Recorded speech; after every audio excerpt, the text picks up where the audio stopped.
ಎಲ್ಲರಿಗೂ ಶುಭ ಸಂಜೆ. ಶ್ರೀ ಸ್ವರ್ಣಗೌರಿ ಅಮ್ಮನವರ 75ನೇ ವರ್ಷದ ವಜ್ರ ಮಹೋತ್ಸವದ 3ನೇ ದಿನ ನಡೆದ ಕಾರ್ಯಕ್ರಮದ ಒಂದು ಪಕ್ಷಿ ನೋಟ ಹೀಗಿದೆ. ಎಂದಿನಂತೆ ಎಲ್ಲ ಭಕ್ತರು ಸರಿಸುಮಾರು ಸಂಜೆ 7:30ಕ್ಕೆ ಹಾಜರಿದ್ದರು. ಭಕ್ತ ಮಂಡಳಿಯ ಮಹಿಳೆಯರು ಅಮ್ಮನವರನ್ನ ಕುರಿತು ಗೌರಿ ಹಾಡುಗಳು, ಲಲಿತ ಸಹಸ್ರನಾಮ, ವಿನಾಯಕ ಅಷ್ಟೋತ್ತರ ಮುಂತಾದವುಗಳನ್ನು ಹೇಳಿದರು.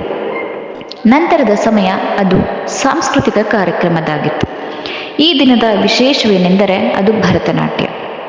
ಇದು ಭಾರತದ ಅತ್ಯಂತ ಹಳೆಯ ಶಾಸ್ತ್ರೀಯ ನೃತ್ಯ ಪ್ರಕಾರಗಳಲ್ಲಿ ಒಂದಾಗಿದೆ. ಇದರ ಅರ್ಥ ಭಾವ, ರಾಗ, ತಾಳ ಎಲ್ಲವನ್ನೂ ಸೇರಿಸಿಕೊಂಡು ನೃತ್ಯವನ್ನ ಮಾಡುವುದು ಅನ್ನೋ ಅರ್ಥವನ್ನ ಕೊಡುತ್ತೆ. ಭರತನಾಟ್ಯದ ಅಧಿದೇವತೆಯಾದ ಶ್ರೀ ನಟರಾಜನನ್ನ ಸ್ಮರಿಸುತ್ತಾ ಕಾರ್ಯಕ್ರಮ ಆರಂಭ ಆಯಿತು.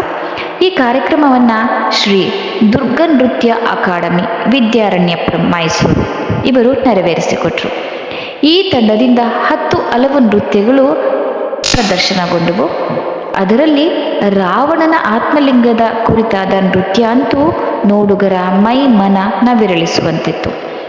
ನೃತ್ಯ ಅಂದರೆ ಕೇವಲ ಮನಬಂದಂತೆ ಕುಣಿಯೋದಲ್ಲ, ಇಲ್ಲಿ ನಾವು ನಮ್ಮ ಭಾವನೆಗಳನ್ನು ವ್ಯಕ್ತಪಡಿಸ್ತೀವಿ.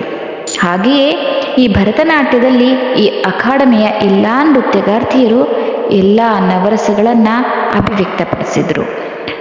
ನವರಸಗಳು ಯಾವ್ಯಾವುದು ಅಂದರೆ ಶೃಂಗಾರ, ಹಾಸ್ಯ, ವೀರ, ಭಯ, ರೌದ್ರ, ಅದ್ಭುತ, ಬೀಭತ್ಸ, ಕರುಣೆ ಮತ್ತು ಶಾಂತಿ ಇವೆಲ್ಲವನ್ನ ಅಭಿವ್ಯಕ್ತಪಡಿಸಿ ನೃತ್ಯಕ್ಕೆ ಜೀವ ತುಂಬಿಸಿ ನೋಡುಗರನ್ನ ಅಚ್ಚರಿಪಡಿಸಿದ್ರು. ಕಾರ್ಯಕ್ರಮದ ಅಂತ್ಯದಲ್ಲಿ ಈ ಎಲ್ಲ ನೃತ್ಯಗಾರ್ತಿಯರಿಗೂ ಗೌರವ ಸಮರ್ಪಣೆಯನ್ನ ಸಮರ್ಪಿಸಲಾಯಿತು.